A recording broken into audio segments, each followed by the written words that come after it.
Et avec Vincent Payon, bonjour, on va parler évidemment de politique en commençant Élise par l'affaire d'Haïti, parce que beaucoup de gens ce matin parlent non seulement d'une tragédie, c'est une évidence, peut-être 100 000 morts, il n'y a plus de parlement, il n'y a plus de centre des impôts, il n'y a plus d'hôpitaux, toutes les ONG sur place sont par terre, et cette idée ressort de la tragédie. Il serait d'abord une malédiction. Est-ce que vous partagez ce point de vue, c'est-à-dire d'un pays frappé par cette malédiction, justement?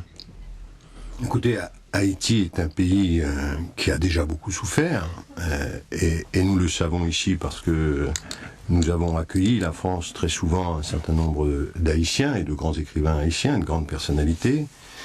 Mais l'idée d'une malédiction, on a connu ça au moment du désastre de Lisbonne. Tous ceux qui nous écoutent se souviennent de ce qu'ils apprenaient à l'école avec le poème sur le désastre de Lisbonne. Non, je ne crois pas aux malédictions dans l'histoire. Je crois par contre que ce qu'il faut faire aujourd'hui devant une catastrophe...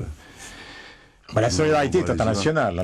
Voilà. La solidarité est internationale active. Voilà, il faut qu'elle soit le plus efficace possible.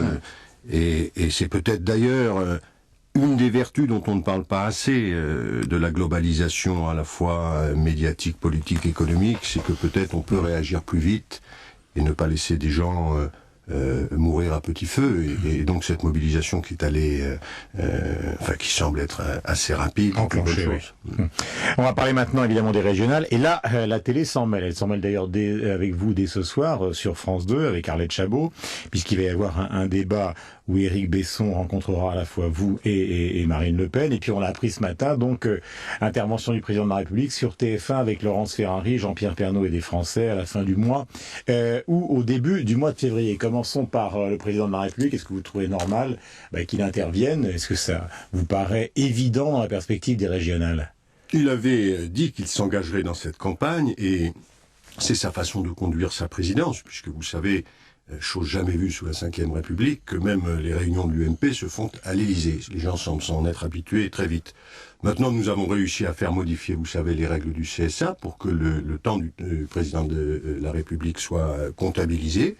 C'est sa responsabilité. Je ne suis pas sûr qu'aujourd'hui, il soit un atout électoral pour son camp. Mais cette intervention, dans son principe, elle vous intéresse ou ça vous paraît une opération politique classique J'intéresse sur le fond, je veux dire, en dehors de la perspective des régionales. Non, j'ai noté depuis un certain temps, et moi, je m'inquiète, je parle d'abaissement national, très souvent, j'ai noté depuis un certain temps que de toute manière, M. Sarkozy fait à plein temps de la politique politicienne et qu'il passe assez peu de temps à résoudre les problèmes du pays.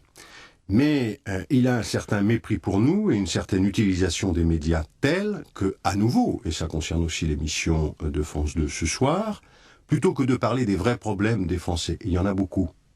Problèmes d'école, problèmes de logement, on voit plus d'1 million de personnes... Enfin, il va faire cette émission avec des Français, donc il va parler avec eux et probablement de leur vie quotidienne. On cherche à imposer dans le débat de rentrée, je ne sais pas sur quoi il s'exprimera, mais en tout cas c'est encore le cas ce soir pour la 2, un débat qui est sur identité nationale et immigration. Mais vous y avez été, vous allez y aller ce soir. Alors même que, et là je suis vraiment au-delà du clivage gauche-droite, j'avais noté que même les trois anciens premiers ministres de la droite, M. Villepin, M. Raffarin, M. Juppé, avaient indiqué que ce n'était pas la bonne façon de faire. Mais comment vous y allez à cette émission ce soir, avec Marine Le Pen et Éric Besson, vous allez leur porter la contradiction?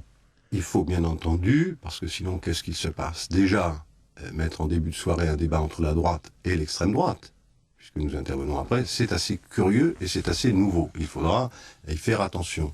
Mais j'y vais pour dire ce que j'ai à dire, à la fois sur ses choix et sur les idées que véhicule M. Besson. Car je pense que ce que l'on va mettre en valeur là, ce sont des gens qui divisent les Français et qui n'aident pas notre pays.